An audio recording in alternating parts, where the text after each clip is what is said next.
The opera is a labor of love by my father. He wrote it based on a popular urban legend about an evil spirit and an adeptus. It's called The Divine Damsel of Devastation.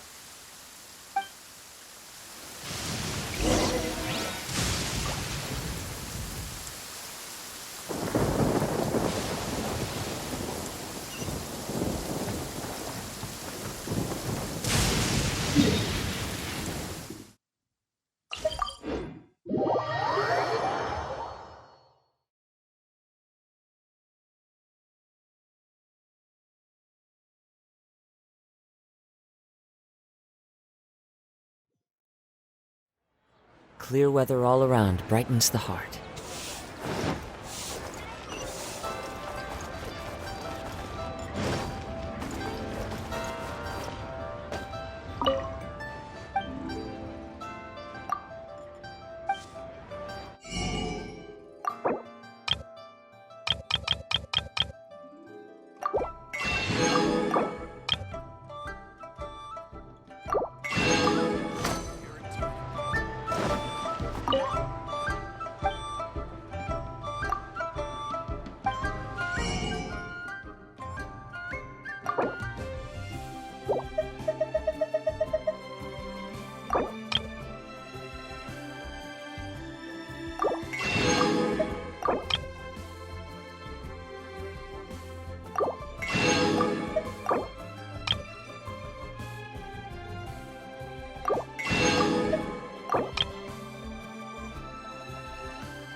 Cheap and tasty chop suey!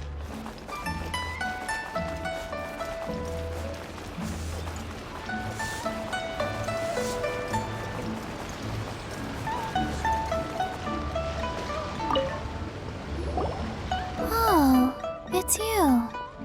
Seaside. Dangerous. Chi-Chi is helping with the evacuation. Yes, Ningguang said there's something bad in the sea. So, she sent Chi-Chi to evacuate everyone. But no one will listen to Chi-Chi. So instead, Chi-Chi is guarding this place. If danger comes, Chi-Chi will protect everyone. Don't go near the sea. It's too dangerous.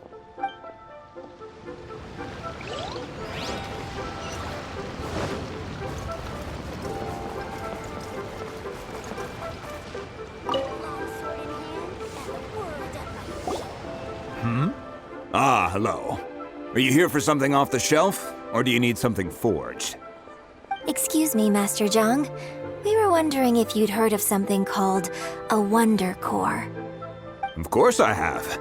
Sorry, who's asking? My name is Yunjin. Perhaps you don't know me, but I believe that you forged some weaponry for my father in the past, for stage use. Yunjin? Stage use? Oh, so you must be Miss Yoon. Sorry, my brain's finally caught up. It's not used to doing much beyond bashing a hammer all day. Everyone's heard of you, Miss Yoon, even folks who don't make it to the opera all that often.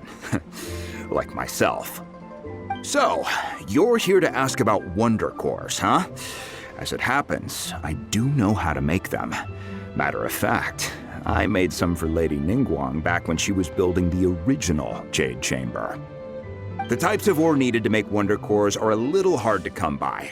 Lady Ningguang supplied them herself last time. I don't suppose you've brought any yourselves? No, we were gonna ask you what kinds of ore we need. Sure. Well, you'll need two kinds. Star Splinter Iron and Subrosium. If I remember correctly, Lady Ningguang sourced her Star Splinter Iron from the Mount Tianheng area. They say it resonates with visions.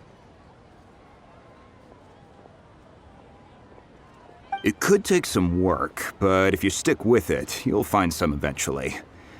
As for the Subrosium, though, that's trickier. It's all but unheard of on the market. I'm really not sure. Sorry. What I've heard is that the people around Mount Tianheng have some sort of magic trick that can pinpoint the location of the stuff. Of course, it's probably just hearsay.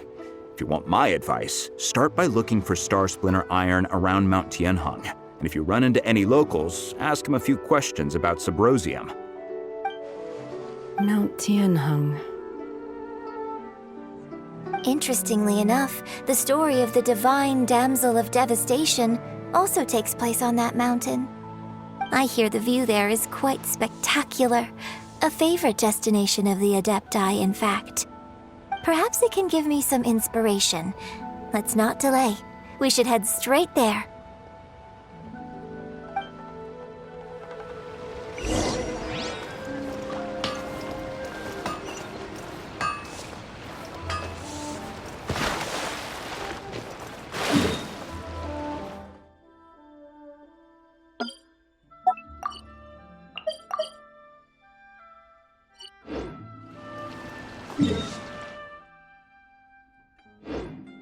Here to sit.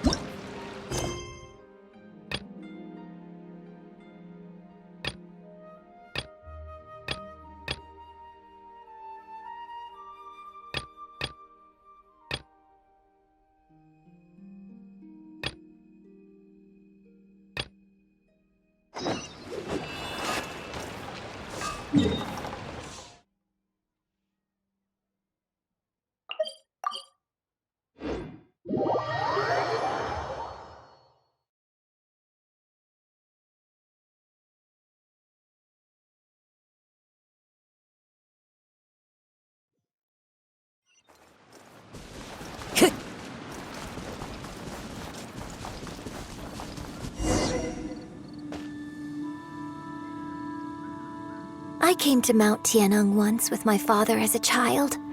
I remember it being such a long climb that I could barely feel my legs by the time we reached the top. Oh, this is quite a trip down memory lane for me. Look at these majestic towering peaks and the gently flowing streams. It's like setting foot in paradise. No wonder the legend of the divine damsel of devastation is said to have taken place here. Adepti wander oft where mortals seldom stride. Indeed, this looks like a place that one might expect to be frequented by Adepti. The Divine Damsel of Devastation is your upcoming opera, right? And the story takes place in Mount Tianheng. Huh. Seems like you have a real connection with this place. What's the story about, though? It's the story of a girl becoming a hero. Cool. A hero story? They're Paimon's favorite! The legend first arose in this area. It is said that there used to be a prosperous village on the mountain. In that village, there was a loving couple who were completely devoted to one another. One day, a terrifying monster appeared.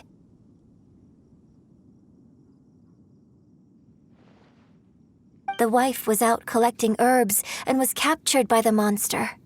Her husband was so distraught at the news that it broke his spirit and drove him to madness. The vile and vicious monster told the villagers, "If you want to live, you must sacrifice a child to me." What a nasty piece of work! Ugh, Paimon sure hopes this monster gets put in its place! But the monster was so terrible and so strong that all within the village were terrified of it. They had no choice but to give in to the monster's demand. Just while they were discussing whose child would be given over to the monster, a little girl suddenly stood up and came forward. No! Don't do it, little girl! Unbeknownst to anybody else, she was concealing an exorcist's blade. She approached the monster's lair, feigning fear and trepidation. When she finally arrived, she courageously drew her sword and entered into a fierce struggle with the monster, from which she eventually emerged as the victor. Her extraordinary abilities drew the attention of the Adepti, and they took her as one of their own. Her story became the stuff of legends. But alas, the paths of mortals and Adepti seldom cross, and she would never again re-enter the mortal world. And so, destined to grace the mortal realm for but a brief moment, she vanished like a wisp of smoke into thin air. That's how the opera ends. I really like this story. But I personally think that perhaps the little girl was not as brave as the opera makes her out to be. I'm not sure she deserves all the praise she is given. I've never considered that before. Opera is always an interpretation of the events it purports to portray. A certain degree of deviation from the truth is always inevitable. When my father wrote the script for this play, I suppose his intention was to inspire his audience with the character of the divine damsel. I think it's a great story. The ideal story. Well, it sure inspired Paimon! Let's go get ourselves some Star Splinter Iron! Yeah!